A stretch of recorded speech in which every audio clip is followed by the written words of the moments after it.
investasi negara Indonesia telah mencapai keunjuran ataupun trend sebanyak 3%.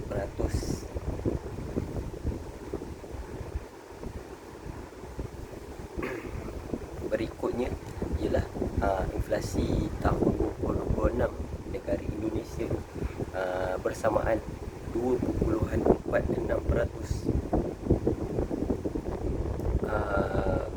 Pengiraan berdasarkan kenaikan dari beras, daging ayam, beras, minyak serta tarif angkutan udara, berlaku peningkatan sebanyak 0.15% untuk minyak goreng, nasi lauk, telefon dan ayam goreng.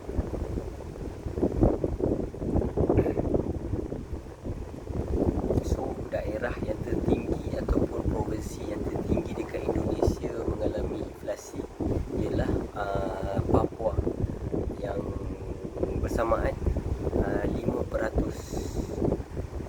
manakala trend yang terendah inflasi ialah dekat Lampung 0.5%.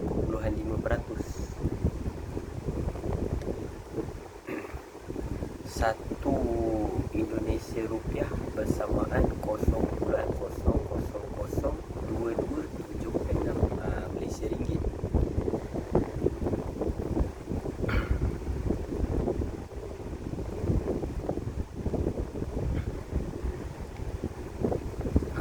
Bagaimana tahap inflasi negara Indonesia ialah berlandaskan penurunan harga dari segi cabai merah, cabai rawit, bawang merah, bensin, petrol, tarif angkutan antara kota, maksudnya pengangkutan darat dan pengangkutan udara mengalami sedikit inflasi.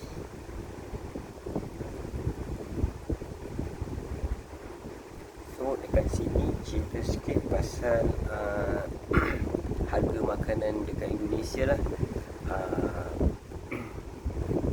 Untuk penambahan nasi akan dikenakan sebanyak RM5.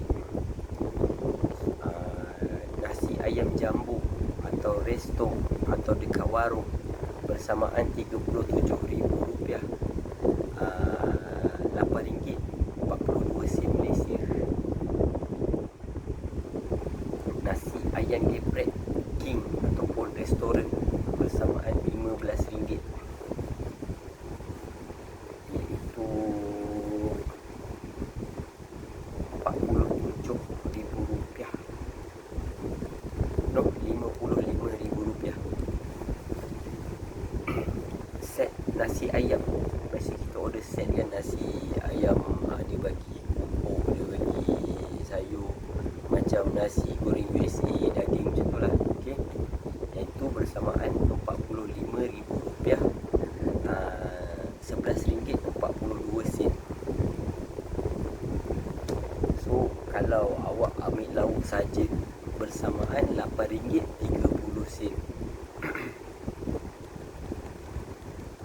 Nasi sebungkus boleh mencapai dari kadar RM5 hingga RM10.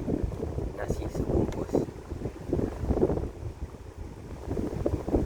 So quarter chicken dekat Indonesia bersamaan RM10,000, iaitu RM2.29.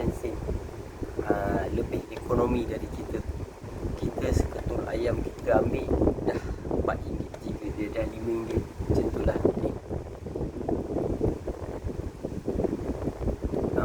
Paling murah Malaysia pernah dapat pada tahun 1987, iaitu RM3.50 untuk seketul ayam goreng. So setengah ayam ni macam kita order kat Nandos tu kan, setengah ayam, half chicken bersamaan RM25,000, iaitu RM5.80 Malaysia.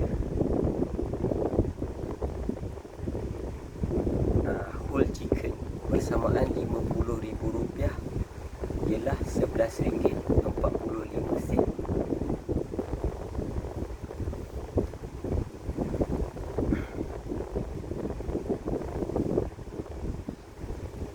Lepas tu, kenapa waktu dekat Indonesia lebih lambat daripada Malaysia? So, antara sebab dia ialah Indonesia ataupun Malaysia Timur berkedudukan di atas Pulau Kalimantan, iaitu sebaris negeri Brunei Darussalam, negara Brunei Darussalam. Malaysia pula adalah sejam lebih awal, atau dipanggil Malaysia Barat, berposisi di atas Pulau Sumatera, sebaris dengan negara Singapura.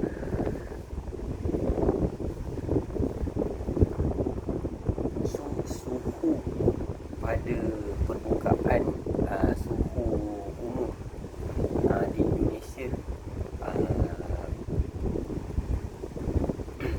berpurata pada 28.5 darjah Celsius, manakala suhu tertinggi yang selalu berlaku dekat timur Jakarta ialah 38.8 sehingga 35.6 darjah Celsius. Kenapa suhu ini tertinggi? Maksudnya lagi rendah permukaan itu, lagilah udara panas. So, dataran rendah mengalami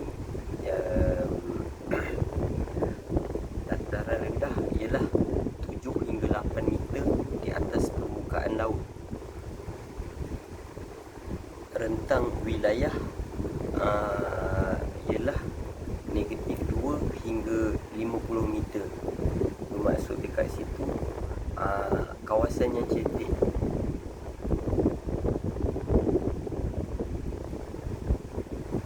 Wilayah utara ataupun barat Indonesia lebih rendah, mengalami lantai yang mendatar dan rawan untuk banjir, serta mengalami penurunan muka tanah. Wilayah selatan